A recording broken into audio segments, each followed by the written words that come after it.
Espero que você tenha tido um ótimo domingo. Muitos acordaram cedo, como temos aqui na nossa igreja atletas, né, que fazem meia maratona, maratona na igreja. Outros dormiram até um pouquinho mais tarde, culpa do Lucas aqui.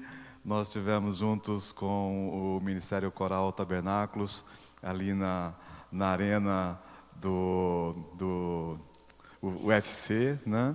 Mas não para assistir ali as lutas, mas houve um ministério lindo entre o nosso coral e vários corais aqui de Curitiba. E os jovens tiveram um momento de comunhão com Deus ali na central de Curitiba, que é a nossa central.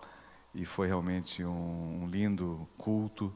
E nós saímos assim, motivados para entregarmos um DVD, cujo tema não era UFC, era ULC, não é a última luta de Cristo.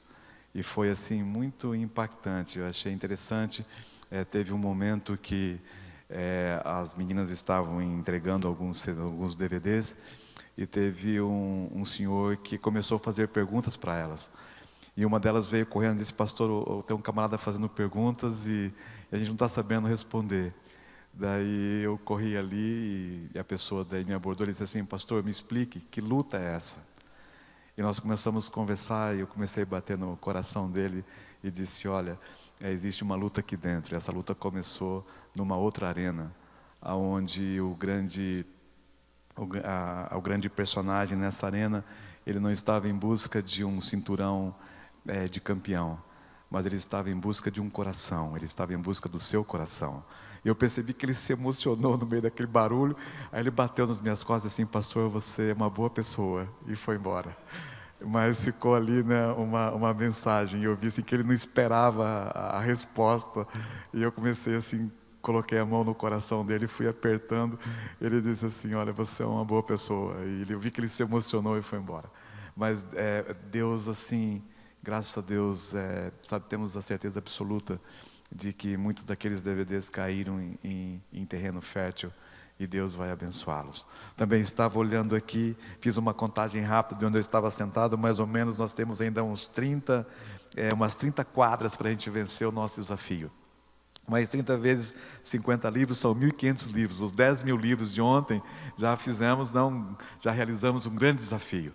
E fica um desafio para mim mesmo e para você. Eu estava pensando essa semana do seguinte: se às vezes você tiver um tempinho, estiver passando aqui pela igreja, nós temos duas senhoras que trabalham aqui na igreja. A igreja fica aberta das 8 até o meio-dia e das 13 horas até as 16h30. Se você tiver um tempo, Deus tocar no seu coração, vem aqui, pega um quadro desse, faça mais um trabalho de desafio aqui. Vamos ver se até sexta-feira a gente não tem mais nenhuma quadra para ser feita. E quem sabe todos nós juntos possamos terminar esse desafio que colocamos para todos nós, que é entregarmos essa literatura. Que Deus os abençoe e ore como estamos orando, para que esse livro chegue também a corações e esses corações sejam despertados para estudar a palavra. Ele vai na contramão de muitos assuntos que as igrejas trabalham por aí e pregam por aí. Então é um livro impactante, é um livro contemporâneo, escrito de uma maneira muito interessante e que realmente confronta as pessoas e as fazem pesquisar mais a palavra de Deus. E é essa a intenção do pastor, ao ter escrito, o pastor Ivan Saraiva, da TV Novo Tempo, ter escrito esse livro, fazer com que as pessoas leiam e sejam estimuladas a abrirem a palavra de Deus e a estudarem e também confrontarem os textos que são colocados aqui. Oremos, né, por esse objetivo. Nesta noite, eu queria convidar você para que nós abríssemos uma nova série aqui nos cultos de domingo. Diálogos com o Pai. E nesses 4 próximos domingos estaremos dialogando com o nosso Deus sobre alguns temas que são simples. Nós não vamos estudar aqui profecias, mas nós vamos estudar na nossa vida do dia a dia alguns temas que às vezes preocupam o nosso coração e às vezes nós queremos perguntar para Deus e queremos saber algumas respostas. E através de oração, nesta noite, eu pensei em discutir com você um pouquinho, levando para Deus um tema em meio às tempestades. Nós estamos passando por um momento difícil no mundo e também no nosso país. E o que está acontecendo no meio social, no meio político, está afetando a minha vida, está afetando a sua. E como nós convivemos com os momentos de crise. E é impressionante, queridos, que a cada dia que passa, tenho sido convidado a ir em muitas casas. E quando eu entro nesses lares, eu percebo que essas crises que estão acontecendo externamente, elas estão afetando a nossa vida e os nossos relacionamentos. Como convivermos com essas crises? Como passarmos por elas? Será que elas ficarão para sempre no nosso coração? Será que nós teremos que enfrentá-las em todos os momentos? Eu peguei algumas fotos. E é impressionante que quando a gente queria ver fotos em meio às tempestades na natureza, a gente buscava imagens de outros países, de outros continentes. Mas eu busquei no Paraná algumas imagens e encontrei essas imagens que aconteceram em algumas cidades aqui vizinhas a Curitiba no final do ano passado. Isso mexeu comigo. As tempestades, as crises hoje que nós vemos em meio à natureza, as dificuldades que ela está tendo de sobreviver em meio à imposição do consumismo implantado pelo capitalismo dentro do mundo pelo qual nós vivemos. Mas não é sobre essa tempestade natural que eu gostaria de comentar com você nesta noite. Eu queria, por favor, que você abrisse sua Bíblia no Evangelho de Mateus. Mateus, no capítulo 8, verso 23 a 27. É interessante, queridos, quando a gente olha para a palavra do Senhor, quando a gente vê Cristo se relacionando com o ser humano, Ele se relacionou com o ser humano em meio às crises de tempestades, em meio às tempestades físicas, naturais, mas também em meio às tempestades espirituais. E é impressionante que através dos milagres, Cristo ensinava ao povo. E ensinava o quê? Cristo ensinava o desenvolvimento do reino de Deus aqui na terra. Cristo queria, através dos milagres, mostrar que o reino de Deus viria a essa terra para trazer cura física, cura espiritual, e que Deus, através dele, poderia também revelar a todos nós o grande poder soberano e criador desse Deus dos céus e da terra. E ao abrir a Bíblia você encontra esse lindo momento, ao mesmo tempo expectante momento. Mateus 8, 23 em diante. E a Bíblia diz assim: entrando Jesus no barco, seus discípulos o seguiram. E de repente uma violenta tempestade abateu-se sobre o mar, de forma que as ondas mudavam o barco. Jesus, porém, dormia. Os discípulos foram acordá-lo, clamando: Senhor, salva-nos, nós vamos morrer. E ele perguntou: por que vocês estão com tanto medo, homens de pequena fé? Então Cristo se levantou, diz o texto bíblico, e repreendeu os ventos e o mar, e fez-se completa bonança. Os homens ficaram perplexos, e eles perguntavam: quem é este que até os ventos e o mar lhe obedecem? É incrível que esse texto impactou tantos discípulos que esse texto ele aparece no livro de Mateus, Marcos e Lucas, nos 3 evangelhos. E nessa noite eu gostaria de juntar os textos desses 3 evangelhos para a gente pensar um pouquinho sobre os momentos nossos de crise. Eu quero sair um pouquinho do texto e queria discutir com você um pouquinho quais são os tipos de crise que nós enfrentamos. Quais são os tipos de tempestades? E a primeira delas, eu coloquei aqui as tempestades circunstanciais, as crises circunstanciais. São essas do nosso dia a dia, são essas que ocorrem muitas vezes sem a gente perceber. Você levanta de manhã em paz, você está feliz, você faz o seu culto, você abraça a sua esposa, os seus filhos se dirigem ou ao colégio, ou ao trabalho, ou ficam em casa, ainda são pequenos, e você sai para o trabalho. Mas você pega aqui uma via rápida aqui do centro de Curitiba e a primeira coisa que você sente é que naquele dia todos saíram no mesmo horário que o seu. E o que acontece? O trânsito te bloqueia. E você olha para o relógio, você sabe que você tem um horário para chegar no trabalho, você tem uma reunião marcada, e você olha para o trânsito, não tem como você fazer voltas, não tem como entrar aqui ou por ali, o tempo vai passando, e de repente você vê que já está no horário e infelizmente você chega atrasado. Dá a impressão assim que o mundo já desaba. e a gente já fica nervoso. Você tem que dar explicação às vezes para as pessoas que ficaram esperando. Você tem dificuldades porque às vezes naquele horário uma pessoa ficou aguardando, mas pelo teu atraso ela também não pôde aguardar e já saiu, e já cria uma crise circunstancial na nossa vida. E é interessante que se você começar a olhar para os detalhes, você percebe que essas crises circunstanciais, elas prejudicam muitas vezes o nosso dia a dia. Prejudica muitas vezes o nosso emocional, prejudica muitas vezes o nosso relacionamento de trabalho, o nosso relacionamento em casa, porque elas não são programadas e aparecem, desaparecem durante o dia. A Bíblia diz que quando isso acontece, nós precisamos voltar para Deus.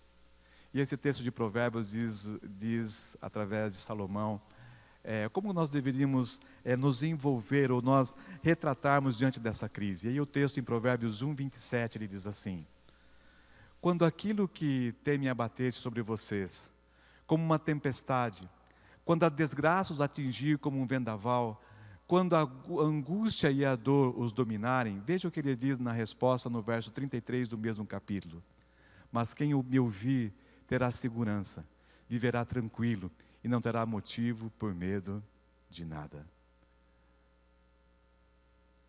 Você percebeu esse texto? Mas quem me ouvir terá segurança, viverá tranquilo e não terá motivo para ter medo de nada. Lá no Rio existe um adágio popular para retratar a lei de Murphy. E lá eles dizem o seguinte: olha, se você tem uma fatia de pão e essa fatia de pão cai no chão, infelizmente o que cai no chão, virado para o chão, é onde você passou a manteiga e passou o doce. De tantas dificuldades, tantas lutas que eles enfrentam lá, e nós enfrentamos também em todos os lugares. A Bíblia diz que quando nós estamos ansiosos, quando nós temos alguma dificuldade, veja o que diz ali: quem me ouvir terá segurança, viverá tranquilo e não terá motivo e medo de nada. Você vive tranquilo? Será que nós paramos, queridos, no nosso dia a dia para ouvir a voz de Deus? E nós ouvimos a voz de Deus através de quê? Do nosso culto familiar, onde você lê a palavra de Deus, ouve a palavra de Deus. E quando nós nos ajoelhamos em família pela manhã, você ora e você tem um momento para o quê? Para ouvir. Porque às vezes a gente vem à igreja, queridos, e nós oramos. E às vezes eu percebo o seguinte: a gente sai daqui e quando a gente já se levanta, todos nós, e eu me incluo nisso, a gente já vira um burburinho, a gente já começa a conversar, a gente começa a falar já do dia a dia, você já abraça teu amigo, já fala da manhã, da pizza que a gente vai comer junto, do que aconteceu na semana, a gente já começa a falar. E às vezes eu percebo e fico observando as pessoas dentro da nossa comunidade, como às vezes é difícil a gente, depois de ouvir uma palavra, depois da gente orar, a gente sentar e ficar em meditação para ouvir a voz de quem? De Deus. Quando a gente está em tensão dentro do carro, em uma crise circunstancial, você para ouvir? Será que nós temos essa percepção de quando o coração acelera e você parece que sente aquele calor devido a um problema que aconteceu? Será que a gente tem essa vida tranquila?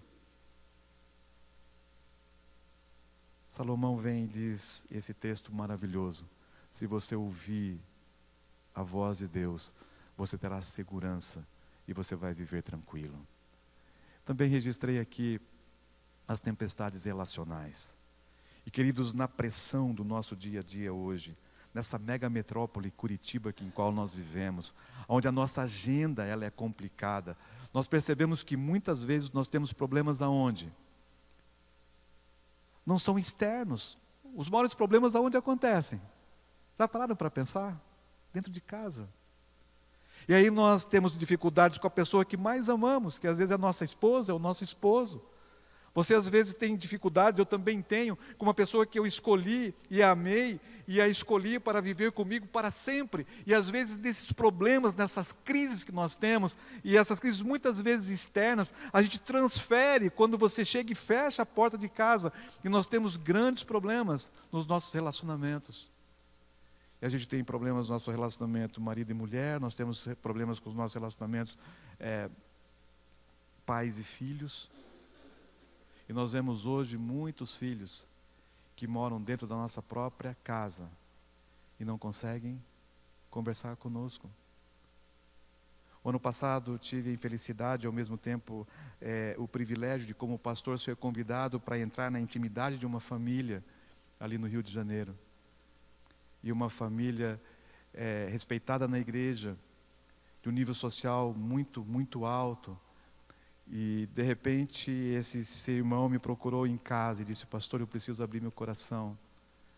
Há 3 anos que nós temos nosso filho, um garoto que tinha um bom relacionamento com o pastor da igreja, e um menino que fez direito, é um menino culto, um menino inteligente. Ele disse: pastor, faz 3 anos que ele entra em casa e ele vai para o quarto dele, e nem a mãe nem o pai dele tem o direito de entrar dentro do quarto dele. 3 anos. Imagine você como pai, tendo um filho que entra dentro do seu quarto, e você como pai não entra nesse quarto há 3 anos, dentro de um apartamento, ali no centro do Rio de Janeiro. São as crises relacionais pelas quais muitas vezes nós passamos. É interessante que tem um homem na Bíblia que teve grandes crises de relacionamento em sua família, Davi. Davi teve grandes crises. E ele, numa dessas crises, escreveu esse versículo nesse Salmo 102, versos 7 e 8. Ele disse assim: eu sou como um pássaro solitário em cima do telhado. Os meus inimigos me insultam o dia todo. Que coisa triste você ter problemas e crises relacionais. Existe um outro tipo de crise que eu coloquei aqui. São as tormentas emocionais. Essas crises emocionais, muitas vezes a gente não consegue ver. Às vezes a gente não consegue ver nas pessoas. Porque às vezes a gente coloca uma máscara. E a gente vive sorrindo, a gente vive dizendo bom dia para cá e bom dia para lá. Você abraça seus amigos. E muitas vezes nessas crises que a gente tem emocionalmente falando, nós as escondemos. E é fácil muitas vezes a gente esconder. Eu estou falando dessas crises da rejeição.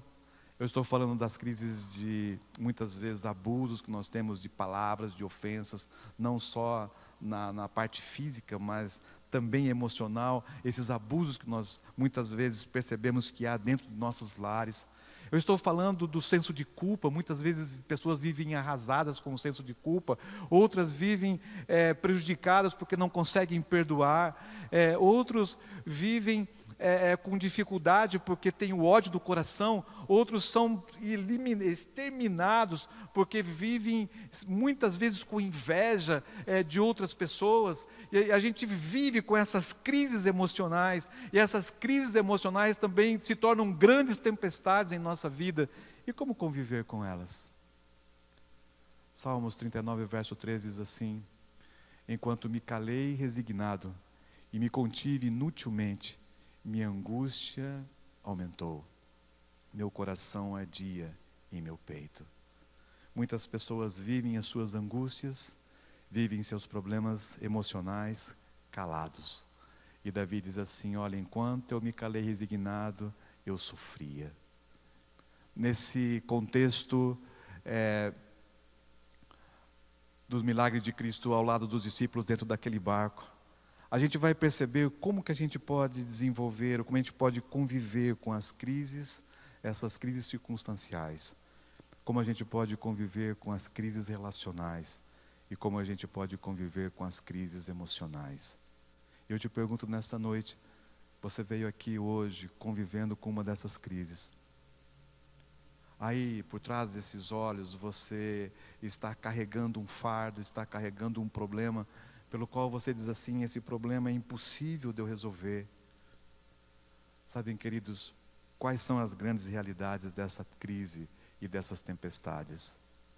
A primeira delas, que elas são inevitáveis. Muitas vezes a gente fica questionando: por que eu estou passando por isso? Por que eu estou passando por aquilo? E às vezes você transfere esse problema para o lado espiritual, e você faz uma análise de sua vida, e você diz assim: eu sou um bom cristão, eu vou à igreja no domingo à noite, eu vou à igreja na quarta-feira à noite, eu vou à igreja no sábado pela manhã, eu estudo a minha Bíblia, eu leio a minha lição, eu também ajudo no ministério da ASA, e qualquer ministério que me chamam, eu sempre estou disposto a auxiliar, eu me envolvo na igreja. Por que que existem essas crises na minha vida? Por que, Deus? Muitas vezes perguntamos.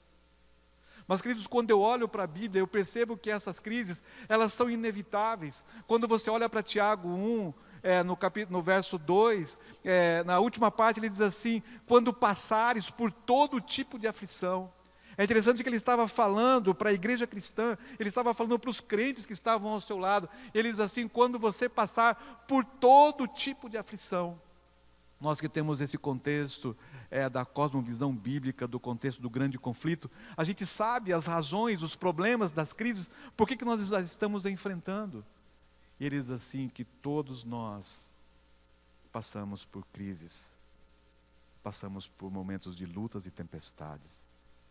E infelizmente, se você veio aqui nesta noite para ouvir uma mensagem dizendo para você o seguinte: olha, em Cristo jamais você vai passar por uma crise.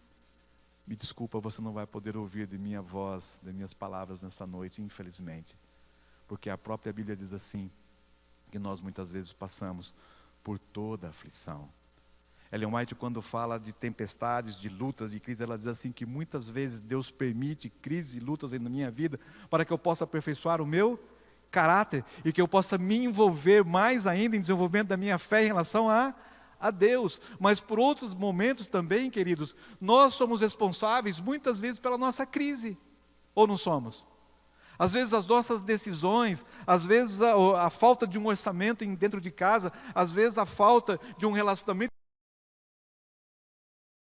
atitudes minhas me levam também a ter aflições e ter crises na minha vida.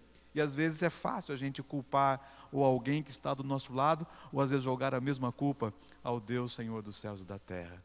E é interessante que o próprio Cristo, ele diz assim: no mundo tereis aflições. E ele diz assim: olha, você tem as suas aflições, elas são inevitáveis. E infelizmente você e eu convivemos com esses problemas, precisamos conviver com as nossas crises. O que fazer com elas?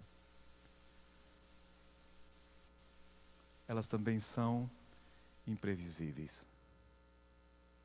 Como assim, pastor, as crises são imprevisíveis? Pergunte para alguém que perdeu o seu filho num acidente de trânsito, e ele vai explicar para você o que é uma crise imprevisível. Pergunte para alguém que perdeu um ente querido com uma bala perdida, e você vai ver também que essas crises são imprevisíveis. Há momentos na vida que nós passamos tem grandes tempestades, há momentos na vida que a gente passa por grandes crises, e essas crises você não programou, você não esperava passá-las, mas nós temos que enfrentá-las. E a Bíblia diz assim, de repente, olhando agora para o milagre que aconteceu entre Cristo e os discípulos e o mar da Galileia, de repente uma violenta tempestade abateu-se sobre o mar. É interessante que uma característica do mar da Galileia era essa: haviam ventos fortes que vinham de Gergesa, e a história nos diz assim que de uma hora para outra haviam esses movimentos de ventos dentro daquele contexto dos 20 quilômetros de diâmetro que consistia o mar da Galileia. E de repente esses ventos começaram a ficar mais fortes, as ondas começaram a subir, e abateu-se uma grande tempestade no mar. Para os discípulos aquilo não era problema, eles nasceram na beira do mar, eles nasceram dentro do mar da Galileia, eram pescadores desde meninos. E eles começaram a enfrentar essa tormenta, essa tempestade imprevisível. As grandes realidades das tempestades é que elas são inevitáveis e elas são imprevisíveis. Elas muitas vezes pegam você e eu de surpresa. Mas por outro lado, algo nós precisamos compreender dessas crises: elas são imparciais. Às vezes você olha para Deus e você quer muitas vezes sentar na cadeira de Deus, e muitas vezes já fiz isso, e eu fico me questionando: Senhor, por quê? Por que que essas crises vêm dentro da minha comunidade cristã? Por que que essa crise, muitas vezes entra no meu próprio ministério, na própria minha vida pessoal? Por que isso? E a Bíblia é clara, queridos, em dizer o seguinte: porque Deus faz raiar o seu sol sobre os maus e bons, Ele derrama chuva sobre justos e injustos. E às vezes isso, queridos, é difícil a gente compreender. Que Deus dá as bênçãos para todos. Que Deus é fiel a todos, independentemente da fé e das reações dos seres humanos. Realidades, então, sobre tempestades. São inevitáveis, são imprevisíveis e são imparciais. Nesse terceiro ponto, eu acho que é difícil muitas vezes a gente entender. E às vezes você questiona, e eu também questiono. E eu tenho certeza que um dia no céu nós teremos muitas respostas de Deus para as nossas ansiedades e os nossos pensamentos. Eu também queria colocar aqui para você quais são as possíveis reações diante das tempestades. E a gente vai fazer uma análise rápida, o tempo é bem curto, a gente vai fazer uma análise rápida das reações dos discípulos diante da tempestade. Imagine aquele momento, os ventos aumentaram, a tempestade diante dos discípulos parece que passou além das forças daqueles 12 homens. E o que fazer? Muitos deles tiveram medo. Às vezes no momento de crise você sente medo. Às vezes nos momentos em que você vê que não há solução para você resolver, qual é a sua atitude mental? Qual é a sua atitude espiritual? Os discípulos foram acordá-lo, clamando: Senhor, salva-nos, nós vamos morrer. No texto original, esse vamos morrer, eles estavam dizendo o seguinte: olha, há um grande terremoto, Senhor, acontecendo, nós vamos morrer. No original está assim: há um grande terremoto acontecendo. Eles olharam para a tempestade, eles tentaram lutar antes, de todas as formas, para salvar o barco. Eles perceberam que o barco estava afundando, eles se voltaram para Jesus Cristo e disseram: Senhor, salva-nos, nós estamos morrendo, há um grande terremoto acontecendo aqui no mar da Galileia. Sabem, queridos, às vezes a gente questiona as atitudes dos discípulos. E talvez você olhe para esse texto e diz assim: mas como eles tiveram medo de morrer e Cristo estava dentro do barco? Como você reage quando você percebe que o barco de sua vida está afundando? Alguns buscam nas drogas para resolver os seus problemas. Outros buscam no álcool para resolver seus problemas. Outros até, pasmem, buscam no sexo para resolver seus problemas. Quando você percebe que o barco de sua vida está afundando, quais são as suas reações? É interessante que às vezes as mulheres e os homens reagem diferentemente por causa de suas personalidades e a sua maneira que foi criada. Mas, queridos, aqueles homens, eles se voltaram para o Senhor, eles se voltaram para Deus. Nos momentos de crise, você se revolta com Deus ou você se apega com Deus? Eles disseram: Senhor, salva-nos, nós vamos morrer. Queridos, eu amo essa oração, porque essa oração para Deus, ela é direta. Muitas vezes nós estamos em crise, muitas vezes nós temos problemas, muitas vezes nós temos as nossas ansiedades, e a gente busca Deus, e às vezes a gente começa assim a confabular com Deus, a gente começa a argumentar com Deus, e parece que a gente não vai direto a Ele com as nossas interrogações, com os nossos problemas. Os discípulos não ficaram gritando lá: Senhor, o barco está afundando, Senhor, levanta aí e nos ajuda a segurar a vela, Senhor, por que o Senhor nos convidou para atravessar o barco nesse momento? O Senhor não tem uma visão aí, uma previsão das coisas? Senhor, por que o Senhor não fez alguma coisa? Não, os discípulos foram direto ao ponto: Senhor, salva-nos, porque nós estamos morrendo. Somos claros, queridos, na oração a Deus, somos diretos a Ele.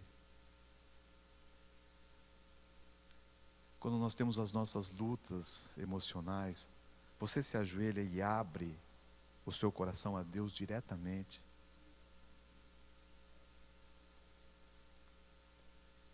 Além do medo, nós vimos alguém que tinha confiança.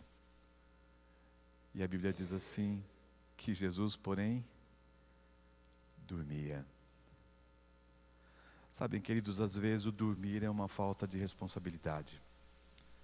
Às vezes nós temos problemas, precisamos enfrentá-los, e muitas vezes o que a gente faz, Lúcio? A gente vai dormir, né, para tentar esquecer o problema. Mas quando eu olho para Cristo dormindo, no contexto de tudo que nós lemos dessa história, você vê que ele dormia pela confiança que ele tinha em Deus. Quando você, depois de um dia de lutas e desafios, chega no seu quarto e coloca seu rosto no travesseiro, você dorme tranquilo? Será que nós temos, queridos, a confiança em Deus? Há um texto lindo que eu acho em Provérbios, no capítulo 3, 24. E aqui diz assim, olha, quando se deitar não terá medo, e o seu sono será tranquilo a noite inteira. É incrível que há pessoas que dizem que são cristãs, que têm confiança em Deus, mas que na realidade precisam de muitos remédios para poder dormir. Eu sei que existe aí problemas emocionais por trás. Eu sei que existe aí dificuldades que se arrastam durante anos e anos de problemas físicos e emocionais que nós, infelizmente, com o dia a dia, às vezes carregamos na nossa vida. Mas, queridos, a confiança em Deus nos traduz em momentos como esse, para a gente poder deitar, não ter medo e ter o nosso sono tranquilo a noite inteira. Em momentos de crise eu tenho medo, eu desconfio, eu questiono, ou eu confio? Às vezes eu fico pensando nas minhas reações. Eu confesso para você que muitas vezes eu fico questionando. E às vezes eu não confio. Eu olho muitas vezes para esses textos e digo, Senhor, por favor, tenha misericórdia do Claudenir, porque é muito complicado. E a cada dia que passa, vivemos nessas crises, né, emocionais, relacionais, intencionais. O que fazer, queridos, quando nós precisamos de um milagre na nossa vida? Eu coloquei aqui que nós precisamos nos lembrar da proximidade de Deus. Eu olho para os discípulos e o texto diz assim, veja, 8:23, eles entraram no barco e entraram com ele, os seus discípulos, e o seguiram. É incrível, Cristo queria passar para o outro lado do mar da Galileia, ele simplesmente disse assim, por favor, meus amigos, entrem no barco e vamos atravessar o mar da Galileia. O que diz aí o texto? O que diz o texto? Que eles o seguiram. E aí no meio do mar a tempestade chegou. Mas a tempestade chegou, mas ao lado, dentro dessa tempestade, os discípulos estavam sozinhos. Estavam sim ou não? Não estavam sozinhos. O texto é claro, ele disse assim, olha, dentro da tempestade, o barco estava sossobrando, o barco ia afundar, mas Cristo Jesus estava dentro desse barco. Você tem essa percepção na sua vida, que em qualquer lugar que você esteja, Deus está contigo ao teu lado? Será que nós desenvolvemos essa comunhão, de termos essa percepção de que em todos os momentos Deus está ao nosso lado? Eu olho para um texto, irmãos, Isaías 43, 1 e 2, esse texto é lindo, você conhece bem, diz assim, mas agora, assim diz o Senhor que te criou, Jacó, e que te formou, ó Israel, não temas porque eu te remi, eu chamei-te pelo teu nome, tu és meu. Se a gente pudesse construir uma teologia, irmão, só com essa frase, não temas, sabe quantas vezes ela aparece dentro da palavra de Deus? Não temas. 366 vezes aparece essa expressão, não temas, porque o Deus que está ao teu lado, o Deus que vive na sua vida, o Deus que vive na minha vida, Ele quer que eu tenha essa certeza, de que eu não preciso temer as grandes crises, porque Ele está comigo. Aí o texto diz que Ele me conhece pelo meu nome, e Ele desceu essa terra, para que como um Redentor, um Salvador, Ele estivesse ao meu lado em todos os momentos. Não temas, porque eu te remi, eu chamei-te pelo teu nome. Quando passares pelas águas, eu serei contigo. Quando pelos rios, eles não te submergirão. Queridos, que maravilha quando a gente passa pelas grandes crises. E talvez não, com certeza, a maior crise é quando a gente perde alguém que a gente ama através da separação do sono da morte.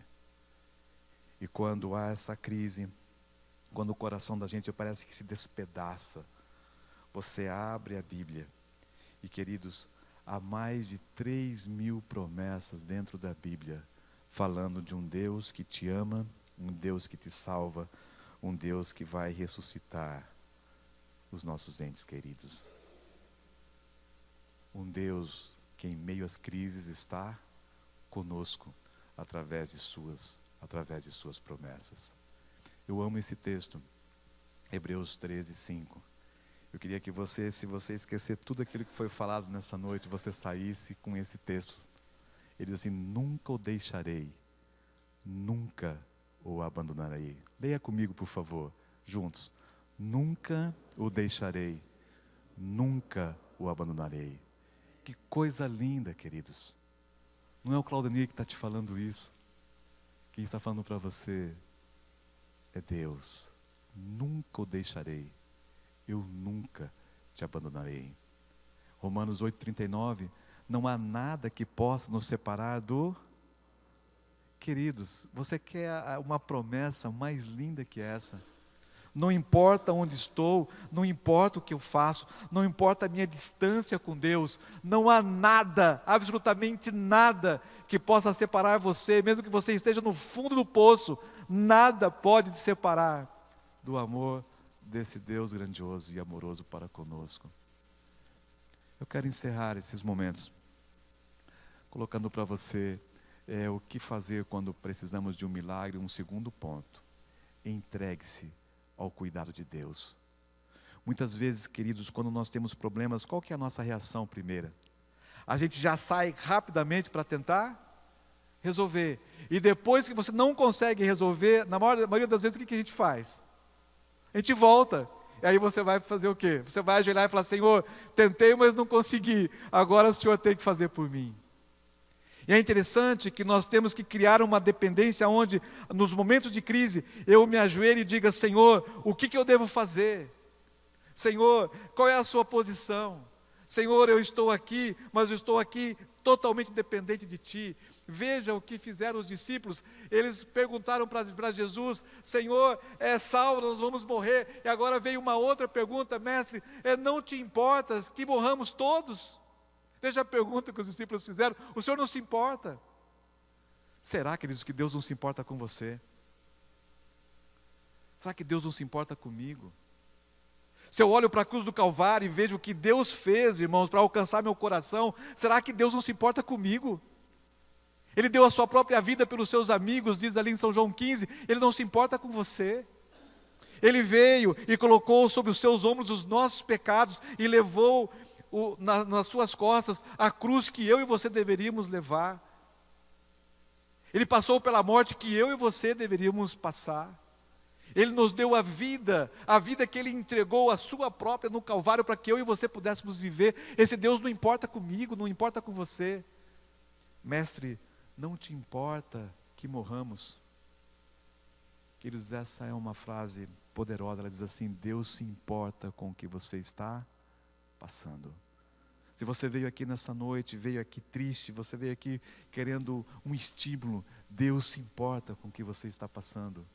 Por Ele diz assim, 1 Pedro 5,7, lancem sobre Ele toda a vossa ansiedade, porque Ele tem cuidado de vocês. Vejam, queridos, aqui não diz assim: olha, lance só algumas coisinhas que Deus possa resolver. Essas outras coisas você tente resolver por si mesmo. Não. O texto diz assim: lance sobre Ele toda a vossa ansiedade. O que fazer quando precisamos de um milagre? Lembre-se da proximidade de Deus. Deus está conosco. Lembre-se do cuidado de Deus. Ele se importa com você. Confie no controle desse Deus. Eu olho, irmãos, para aqueles homens. O barco talvez estava já cheio de água. Aqueles homens já não viam mais nenhuma possibilidade. E no meio das impossibilidades humanas, Deus age.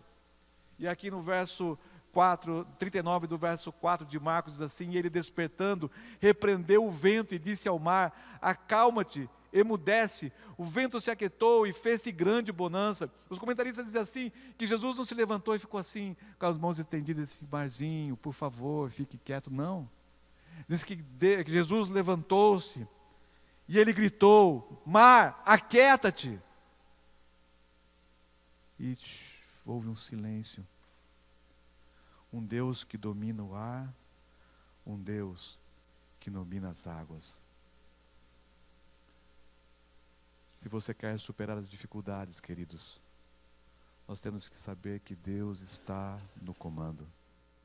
A maior lição da educação cristã, quando a gente lê o livro da educação cristã de Ellen White, ela diz assim que o maior resultado da educação cristã é você e eu entendermos que acima de todas as coisas nós temos um Deus que está no controle de tudo.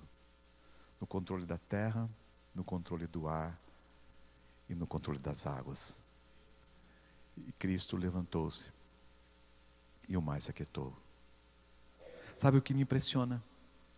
O que me impressiona é que Jesus chamou os discípulos e disse assim: vamos atravessar o lago. Eles enfrentaram uma tempestade circunstancial. E a tempestade, de repente, cessou. E os discípulos atravessaram o mar da Galileia. Querido amigo, nós também estamos atravessando o mar da Galileia de nossa vida. Mas quando a gente aceita Cristo Jesus no Calvário, Ele diz assim para você: olha, Isaías 53, eu fui moído pelas vossas transgressões. Eu estou passando pelo sacrifício como um cordeiro, porque eu assumi o seu pecado. E o sacrifício que era para você, eu peguei para mim. Ele diz para você que Ele se importa contigo, que Ele está do teu lado, e que nessa travessia do mar, do Egito para Canaã, em meio às crises, em meio às tempestades, Ele está do teu lado. E Ele exerce o seu poder no momento das nossas impossibilidades. E Ele promete para você e para mim mesmo, como Ele realizou com os discípulos naquele dia, atravessar o lago, atravessar o deserto. Porque vocês estão com tanto medo, disse Jesus. Onde está a fé de vocês na travessia?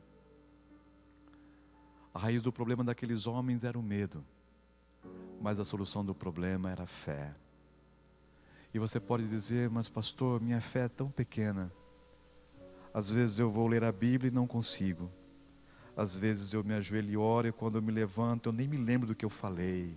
Minha fé é tão pequena. Mas, queridos, eu tenho aprendido na minha vida que mesmo uma fé pequena nas mãos de Deus, os milagres acontecem. E que Deus transforma as nossas dúvidas, através de sua presença conosco, numa vida de segurança. Porque as suas promessas são para sempre, as suas promessas são eternas. Sem fé, queridos, é impossível agradar a Deus. Coloque sua pouca fé nas mãos de Deus. Pode confiar nele em meio às tempestades.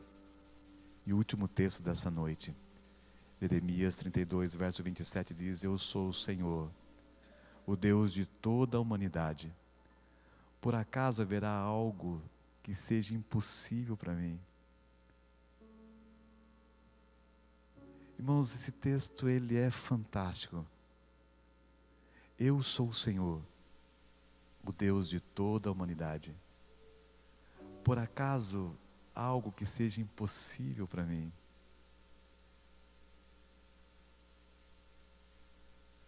Deixei essa imagem para você pensar nessa última frase. As tempestades, queridos, as crises, elas são passageiras. muito em breve estaremos do outro lado do lago. Estaremos com Jesus Cristo. Que seja essa a sua experiência e a minha. As suas incertezas nessa semana se transformem em certezas. Porque nós temos um Deus que ao nosso lado faz com que as crises sejam passageiras. Que Deus te abençoe. Amém. Colocai-vos em pé, por favor.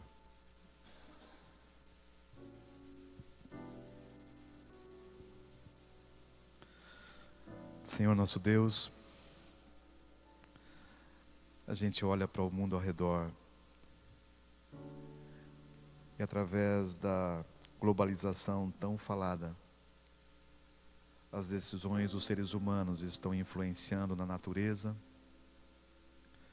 estão influenciando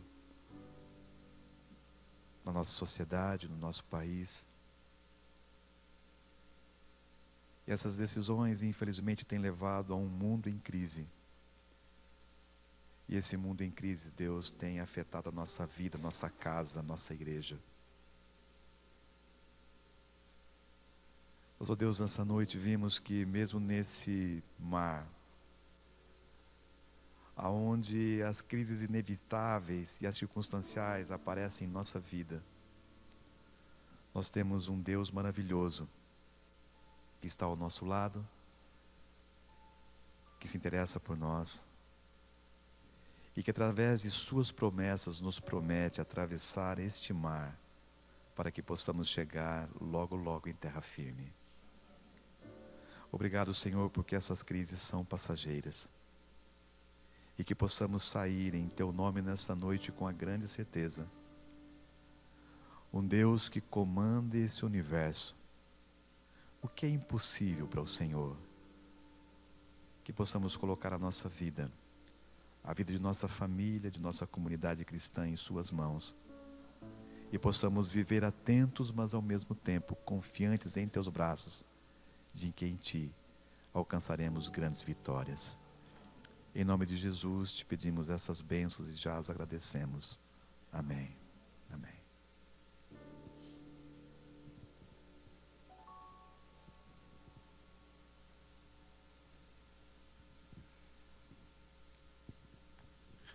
Nós agradecemos a presença de todos, desejamos uma excelente semana, que Deus possa acompanhá-los até o retorno para os seus lares. Lembrando que o nosso próximo encontro, na próxima quarta-feira, nesta quarta-feira, dia 18 de maio, às 19h30. Façam planos para estar presentes à casa de Deus e de preferência trazendo um convidado especial. Que Deus abençoe a todas as famílias.